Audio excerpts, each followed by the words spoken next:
Господи Исусе Христе, Сине Божий, помилуй меня грешного. Отца и Сина и Святия Дух. Амин. Возлюбени Христа Бога, братья и сестри. Днеска е голем празник за нашите братя и сестри во Христа Господа од Радожда. Радождани денес го слават светиот архангел Михаил, кој што чи празник денес востановен од Светата Црква Божја се става во врска со едно необично и навистина големо чудо што светиот архангел Михаил го изврши во местноста Хонија, близу познатиот град Иераполис, веќе во превод значи свештен град. Во областа, во регионот Фригија, таму во тој дел од Фригија владеела голема пустош, безводност. А таму каде што водата ја нема, царува смртта. Така ја доживуваме секоја географска пустиња на планетава Земја. Зарад безводноста на тие огромни географски простори, животот го има, но во малечки количини. Просто колку да се речи дека го има. Но, знаеки го сето тоа, светиот архангел Михаил испросил од владиката на сите, од господарот на светот и на луѓето, господарот на животот и победителот на смртта, чудотворен извор, кој што истекува од тие пусти и сушни предели, им се дава на сите што имале потреба од водата. Но таа вода не била просто обична вода, вода со која што се згаснува само жета, човечка и на се што живее, а се што живее, рекоха, без вода не може да живее. Туку била чудотвор, ги лекувала сите болести по молитвите на светиот архангел Михаил. Првото големо чудо што се случило на тој извор е излекувањето на керката на еден познат паганин. Неговото име за жал не е запишано во хагиографијата на денешниот празник. Но тој бил угледен и многу богат паганин. Керка му била нема, не можела да зборува. Чу дека лек за незината немост може да најде ако отиде со неја и ако ја употреби светата вода од изворот во Хонија. И тој многу не се думал, туку ја зел керка си и отишол таму. А на самиот извор чул дека не може да ја употреби таа вода доколку не се крсти. И тој пристанал на тоа. Тој пристанал на тоа. Самиот се крстил и керка си ја крстил и само што ја употребила светата вода од изворот, разболила. Како благодарност за тоа чудо, тој паганин некогаше соградил прекрасна црква hram posvećen na svetog arhangela Mihaila. I tako tuka doagale reki luge narod na oveki isceljenje za svojite nemogi. No, za toliko poveke raste obrot na hristijanite, a tok mu to počeo da gi zagrižuva paganite, ko što po čiji race bila togašnjata vlast. I namislile kako da go ne возможа доаѓањето до светиот извор во Конија. Недалеку од изворот течела некоја река.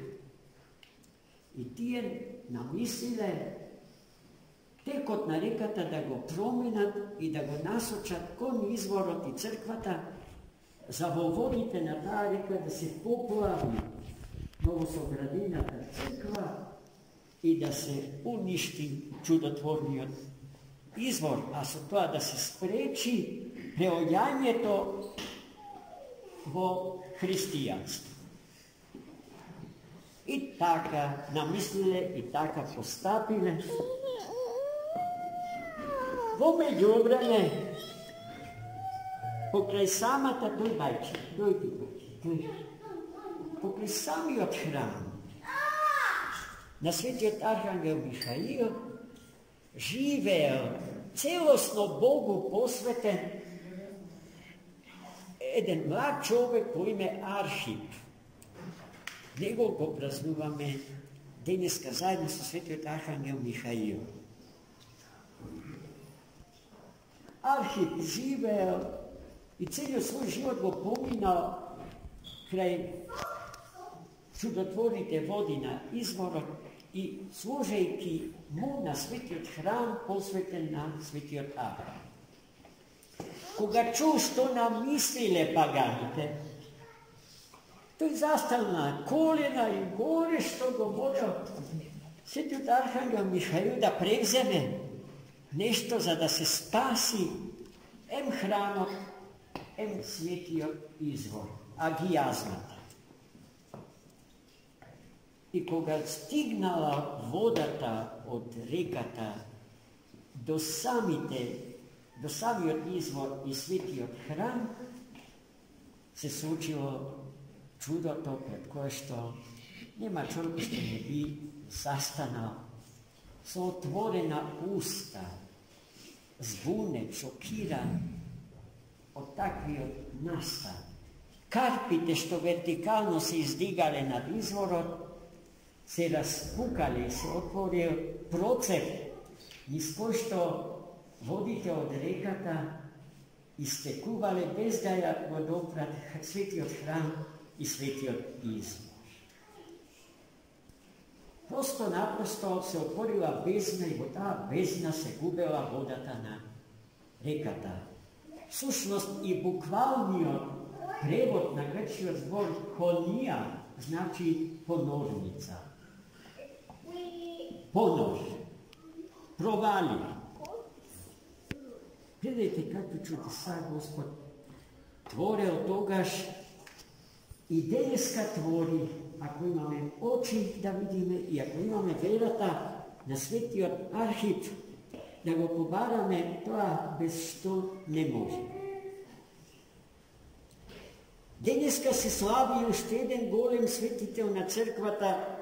Јас намерно ќе го спомнам неговиот пример, зашто времињата што ги живееме и оние што ни доаѓа мириса на времето во кое што живеел денес славениот свет маченик Ромио.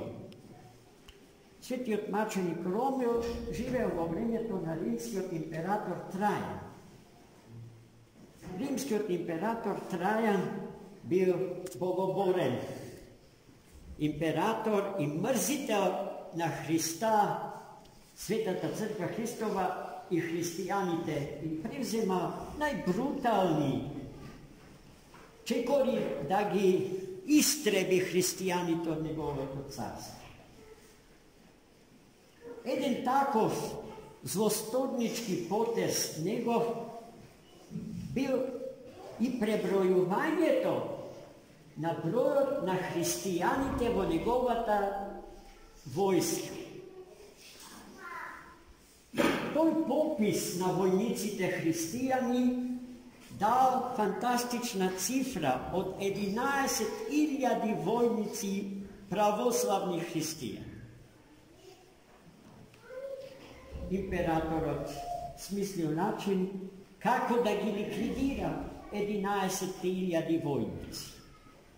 Најпрво сакал да ги протера во Ерменија. Но управник на царскиот двор бил светиот маченик Роман.